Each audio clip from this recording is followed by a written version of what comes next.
আসসালামু আলাইকুম। আমরা সন্ধ্যাবেলায় বসেছিলাম, তো আমাদের সাথে ভ্যানম থাকে, অর্থাৎ সিয়াম, যাকে আমরা ভ্যানম বলে ডাকি। সে আমাদের জন্য ভাপা পিঠা নিয়ে এসেছিল। তো আমরা সহ তাকে নিয়ে ভাপা পিঠা খেলাম এবং খাওয়ার পরে আমরা আসলে মূলত কাজ শেষ করে বাড়ি চলে গেছিলাম। তবে পরবর্তীতে সকালবেলাতে আপনারা জানেন যে আমরা একটা পানের বরজ ভেঙে ফেলেছি। তো এইটারই ভাঙার জন্য আরও 3টা লোক নিয়েছিলাম, অর্থাৎ আমরা যতটুকু পারি বা করি ততটুকুই করেছিলাম। এবং এই পানের বরজ থেকে কিছু জিনিস যেগুলো ব্যবহারযোগ্য সেগুলো আমরা অন্য পানের বরজে কাজে লাগাবো। এই জন্য দক্ষ শ্রমিক, অর্থাৎ দক্ষ লোক নিয়েছিলাম এগুলো খুলে সুন্দর করে রেখে দিতে, যেন পরবর্তীতে আমরা ওই পানের বরজে লাগাইতে পারি।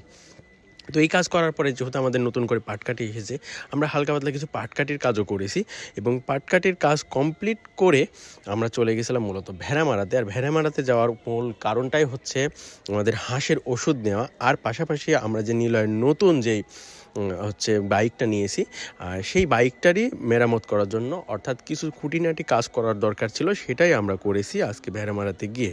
অর্থাৎ আমরা হাঁসের ওষুধটাই মূল নেওয়ার দরকার ছিল, যদিও বাইকে মেরামতের কাজ পরে করলেও হয়তো। তবে আমরা যেহেতু গেলাম, তো এক কাজে সেই 2 কাজ করে চলে এসেছি। অর্থাৎ আজকে খুব একটা বেশি কাজ আমরা করতে পারিনি। তো আজকের মতো এটুকুই। সবাই ভালো থাকবেন। আসসালামু আলাইকুম। আল্লাহ হাফেজ।